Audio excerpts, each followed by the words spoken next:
నిన్న గంజాయి కేసులో పట్టుబడ్డాడు షణ్ముఖ్. ఈరోజు బెయిల్ రావడం జరిగింది. అంటే అట్లాంటిది గంజాయి కేసులో పట్టుబడ్డే వాళ్ళకి ఇంత తొందరగా బెయిల్ వస్తుందా? అంటే చాలా మట్టుకు నేను బయట చాలా విన్నా. అంటే గంజాయి కేసు అంటేనే చాలా పెద్ద కేసు, దానిపైన అసలు నాన్ బెయిలబుల్ ఉంటుంది, అంటే అసలు బెయిలే రాదు వాళ్ళకి. అట్లాంటిది ఇంత తొందరగా ఎట్లా వస్తాడు షణ్ముఖ్? అసలు ఏం జరిగి ఉంటుంది? ఎంత తొందరగా బయటకు వస్తారు, ఎంత సీరియస్గా కేసు ఉంటుంది, తర్వాత అసలు ఏమేం జరుగుతుంది, ఇవంతా యాక్చువల్గా వీళ్ళు పట్టుకున్నది ఎవరిని అన్న దాన్ని బట్టి ఉంటుంది అనేది మనం సొసైటీలో చూస్తున్నాము. మనం వెరీ మచ్ ప్రాక్టికల్గా మాట్లాడాలి అనుకుంటే ఇప్పుడు అదే కేసులో మిమ్మల్ని పట్టుకున్నారో, లేకపోతే నన్ను పట్టుకున్నారో, లేకపోతే మా ఇంట్లో పనోడిని పట్టుకున్నారో. నాకైతే గంజాయి అలవాట్లేదు, మీకు అలవాట్లేదు, నాకు అలవాట్లేదు, మనకు ఉందన్నా పట్టించుకొని మనని తీసుకెళ్ళి ఎక్కువ రోజులు వాళ్ళు పెట్టుకొని ఏదో చేసేది, జనాలు మాట్లాడుకునేది ఏది జరగదండి. ఎందుకంటే మనము ఎవరు ఎంత ఇన్ఫ్లుయెన్స్డ్ పర్సన్, మనం ఏంటి. ఇప్పుడు షణ్ముఖ్ అనే అతనికి I think 3 million followers, 3 million followers దాకా ఉన్నారండి. ఇప్పుడు ఆయన్ని పట్టుకోగానే ఆ ఫాలోవర్స్ అందరూ దాన్ని ఎంత ఫాలో అవుతూ ఉంటారు, అసలు షణ్ముఖేనా ఈ పని చేసింది అని చెప్పి బాధపడే వాళ్ళు ఎంతమంది ఉంటారు, తను ఎలా అయినా సేవ్ చేయాలి అనేసి అతని కోసం ఆరాటపడే వాళ్ళు ఎంతమంది ఉంటారు. ఇలాగా ఆయన చుట్టూ ఉన్న దానిని బట్టి ఆ కేసుని ఫాలో చేయడం అనేది జరుగుతుంది. రెండోది, ఈ కేసు యాక్చువల్గా షణ్ముఖ్ని డైరెక్ట్గా పట్టుకుందామని కానీ ఇతను తీసుకుంటున్నాడు అన్నది ఎవరన్నా గ్రహించి తీసుకున్న ఫస్ట్ యాక్షన్ అయితే కాదు. ఇది అంతా జరిగింది వీళ్ళ బ్రదర్ ఆస్పెక్ట్లో. ఒక అమ్మాయి తీసుకున్న యాక్షన్లో అనుకోకుండా షణ్ముఖ్ కూడా దొరికిపోవడం జరిగింది. ఈవెన్ ఇప్పుడు ఒకవేళ వాళ్ళ బ్రదర్ సంపత్ అనే అతను, ఒకవేళ సంపత్ అనే అతను డైరెక్ట్గా దొరికినా, అతని మీద ఎన్ని కేసెస్ ఫైల్ చేసినా, ఏం జరుగుతున్నా మనం ఇంత మాట్లాడుకునే వాళ్ళం కాదు. Because he is not in limelight. ఆయన అంత, మన షణ్ముఖ్ అంత ఫాలోవర్స్ ఉన్నవాడు కాదు, గొప్ప పర్సన్ అనేది అంతైతే తెలీదు మనకెవరికేమో. అతన్ని కేసులో అతను ఒక అమ్మాయిని ఇబ్బంది పెట్టడం మూలాన ఆ అమ్మాయి తీసుకున్న ఒక యాక్షన్లో అతన్ని పట్టుకోవడం కోసము అతని రూమ్కి రావడం మూలాన ఉప్పల్గూడలో ఒక ఫ్లాట్లో షణ్ముఖ్ అండ్ వాళ్ళ బ్రదరు కలిసి ఉంటున్నారు. సో ఈ సంపత్ అనే అతనికి మౌనిక అనే అమ్మాయితోటి రిలేషన్ ఉంది. ఈ రిలేషన్ కూడా డైరెక్ట్గా కాకుండాను మన షణ్ముఖ్ త్రూ జరిగింది అనేది ఒక టాక్. అవును, షణ్ముఖ్ తన యూట్యూబ్ వీడియోస్లో తనకి ఏదో ఒక రోల్ ఇస్తానని, ఏదో తన వచ్చినప్పుడు ఎంకరేజ్ చేశాడని, ఆ ఎంకరేజ్మెంట్ ద్వారా అతని బ్రదర్కి కూడా పరిచయం అయ్యింది ఆ అమ్మాయి. ఆమె డాక్టర్ అంటున్నారు. ఈ పరిచయం కూడా ఈ రోజు నిన్న పరిచయం కాదు. వీళ్ళు 10 years నుంచి రిలేషన్లో ఉన్నారు. Almost relation, they are in close relation. Like 3 years back engagement అయింది కూడా అని అనడం మనం వింటున్నాము. ఏది మనం వినడము ఇంకోళ్ళ ద్వారా వేరే ఛానల్స్లో చూసింది, ఫ్రెండ్స్ చెప్పింది, నైబర్స్ చెప్పింది తప్పితే మనం ఎందులోనూ డైరెక్ట్గా లేం కనుక మనం దేని విషయంలోనూ జడ్జిమెంటల్గా ఉండడం అయితే కరెక్ట్ కాదండి. Let it be about Shanmukh, లేకపోతే మన సంపత్ అయినా మౌనిక గురించి అయినా ఆఖరికి. ఎందుకంటే ఆడవాళ్ల నేచర్ ఎలా ఉంటుందంటేనండి, వాళ్ళని నెత్తి మీద పెట్టుకున్నంత వరకు ఒకలాగా ఉంటారు.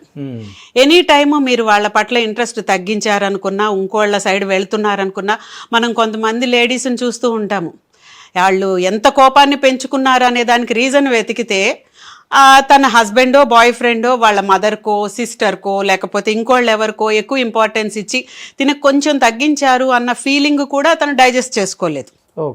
ఇన్ కేస్ ఇప్పుడు మన మౌనిక వీళ్ళిద్దరు relation 10 years is pretty long period నన్ను అడిగితేను. With in few years relations, marriage అయిన తర్వాత డైవర్స్లే తీసుకుంటున్నారు. వీళ్ళు 10 years కలిసి ఉన్నారు. సో ఒక రకంగా చెప్పాలంటే వాళ్ళిద్దరు కెమిస్ట్రీ బాగానే ఉంది. మేబీ ఇద్దరికి ఒకళ్ళంటే ఒకళ్ళు ఫుల్ ఫ్లెడ్జ్డ్ ఇంట్రెస్ట్లోనే ఉన్నారు, ఒక ఇంట్లో ఉంటున్నారు అనేది కూడా మనకి తెలుస్తుంది. సో ఒక ఇంట్లో ఉండి లివ్ ఇన్ రిలేషన్ అంటే జస్ట్ ఏదో కాకుండాను they are sharing everything. So అందరూ చూస్తున్నట్టు అతను ఆమెకి తాళి కట్టలేదు, వాళ్ళిద్దరు భార్యాభర్తలు అని చెప్పేసి సొసైటీలో తిరగటం లేదు, వాళ్ళకి పిల్లలు లేరు, ఇది కరెక్టే. కానీ మిగతా అన్నీ వాళ్ళిద్దరి మధ్య నార్మల్ వైఫ్ అండ్ హస్బెండ్కి ఉన్నట్టే ఉన్నాయి. సో ఆ ఉన్న ప్రాసెస్లో ఇక్కడ ఎక్కడ బ్యాక్ ఫైర్ అయ్యింది, ఏం జరిగింది మనకి తెలియదు. కానీ మోనికను పెళ్లి చేసుకుంటా అని చెప్పేసి మాత్రం చెప్పాడంట. సో పెళ్లి చేసుకుంటాను అని చెప్పబట్టే వాళ్ళు 10 years కలిసి ఉన్నారేమో. పెళ్లి చేసుకోవడం కాకుండా మనం ఇద్దరం లివిన్ లో ఉంటున్నాము, ఇలా ఇన్ని సంవత్సరాలు ఉంటామనో, బాగున్నంత వరకు ఉంటామనో అంటే because she is educated female. తను ఏదో మామూలుగా జస్ట్ ట్రాప్ చేస్తేనో ఫ్లర్ట్ చేస్తేనో పడిపోయిందని మనం అనుకోవడానికి లేదు. అలాగే షణ్ముఖ్ చెప్పాడు, నువ్వు వెళ్ళి మా బ్రదర్ తోటి కలిసి ఉండు, మీరిద్దరు కలిసి ఆ రూమ్లో ఉండండి, ఇలాంటివన్నీ ఒకళ్ళు చెప్తే అయితే అంత ఈజీగా చదువుకున్న పిల్లలు అయితే చేయరండి. అన్లెస్ వాళ్ళకంటూ ఒక థాట్ ప్రొసీజర్ ఉంటుంది, దానికి మ్యాచ్ అవుతుంటేనే కలుస్తారు. వాళ్ళిద్దరు అలా కలిసి ఉంటున్నారు. ఎంబీబీఎస్ చేసిన ఒక అమ్మాయి ఒక అతనితో 10 సంవత్సరాలు కలిసి ఉందంటే తనకి కొన్ని ఆశలు ఖచ్చితంగా ఉండే ఉంటాయి. చాలా ఫ్యూచర్ని చూసింది. ఆ ఫ్యూచర్ ఎందుకు వాళ్ళకి వాళ్ళ రిలేషన్లో ఫర్దర్గా కనిపించలేదో మనకి తెలీదు. ఎందుకంటే ఈగోస్ ఉంటాయి, చిన్న చిన్నవి చాలా పెద్దవి అవుతాయి. ఒక మొమెంట్లో వచ్చినప్పుడు మన ఇద్దరం వద్దనుకొని వీళ్ళిద్దరు పెళ్లి చేసుకొని ఉంటే హ్యాపీగా డైవర్స్ తీసుకునేవాళ్ళు. వీళ్ళు పెళ్లి చేసుకోలేదు కనుక ఎవరో వద్దనుకున్నారు, ఇద్దరిలో ఒకళ్ళు వద్దనుకున్నారు, ఇంకోళ్ళు నువ్వు వద్దనుకుంటే నేను ఏం చేస్తానో చూడనుకున్నారు. అది ఏ రకంగా ఎవరి మీద ఏం యాక్షన్ తీసుకున్నారో మనకైతే తెలీదు. తెలియక ఇక్కడ వద్దనుకున్న ప్రొసీజర్లో ఆ అమ్మాయికి కోపం వచ్చి కేస్ ఫైల్ చేయడం జరిగింది. తనదైన టాలెంట్ తను చూపిద్దాం అనుకుంటుంది. నువ్వేం చేస్తావో చేసుకోపో అని చెప్పి అతను చూశాడు. ఇద్దరు ఒకరికొకళ్ళు బాగా పోటీ పడ్డారు. ఇందులో కూడా మేడ్ ఫర్ ఈచ్ అదర్ లాగా టాలెంట్స్ వచ్చినట్టున్నాయి అవుట్పుట్. సో అతన్ని పట్టుకోవడానికని ఆమె వచ్చింది. అతని లక్, అతను ఆ టైంలో లేడు. షణ్ముఖది సూపర్ బ్యాడ్ లక్. అతను ఉన్నాడు. అది 1 గ్రామ్ ముట్టుకున్నాడా, 5 గ్రామ్స్ ముట్టుకున్నాడా, అతను పట్టుకున్నాడా, అక్కడ ఏంటిది అని చేత్తో చూస్తున్నాడా, ఏం జరిగిందో తెలీదు. అల్టిమేట్గా అక్కడ జరిగింది ఏంటంటే తను గంజాయి తోటి పట్టుపడ్డాడు అనేది ఇప్పటిదాకా వచ్చిన న్యూస్. అంటే ఆయన తీసుకున్నాడని నిర్ధారణ కూడా అయ్యింది. ఓకే. గంజాయి తీసుకోవడం అనేది 100% తప్పే కదండి. అప్పుడు డెఫినెట్గా దానికి ఎంతో కొంత అయితే శిక్షకు అయితే అతను అర్హుడనే మనం అనుకోవాలి. ఏం శిక్ష పడుతుంది అనేది మనం చెప్పలేము, కానీ డెఫినెట్గా శిక్ష పడాలి నిజానికి. బట్ మనము దీనిలో మెయిన్గా ఆలోచించాల్సింది ఏంటంటే గంజాయి తీసుకున్నవాడికి శిక్ష పడాలని 100 సార్లు అనే ముందు ఆ గంజాయిని షణ్ముఖ్ దాకాను వచ్చింది అని అంటే ఎక్కడో అవైలబుల్గా ఉంది. సో ఈ టాపిక్ కూడా మనం మాట్లాడాలి. చెప్పండి. సో ఇప్పుడు ఏంటంటే తిను వైజాగ్, సో వైజాగ్ ఏజెన్సీలో గంజాయి విచ్చలవిడిగా దొరుకుతుంది అనేది ఒక టాక్ ఉంది.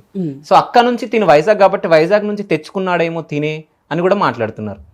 సో హైదరాబాద్లో ఇక్కడ అంత ఈజీగా దొరుకుతుందా? హైదరాబాద్లో కూడా గంజాయి దొరుకుతుందని, డ్రగ్స్ బాగానే అవైలబుల్గా ఉన్నాయని, వీటన్నిటిని ఆపేయాలి అని చెప్పేసి యాక్షన్స్ ఎక్కువ తీసుకుంటున్నారు. పబ్బుల్లో రైడ్స్ ఎక్కువ జరుగుతున్నాయి.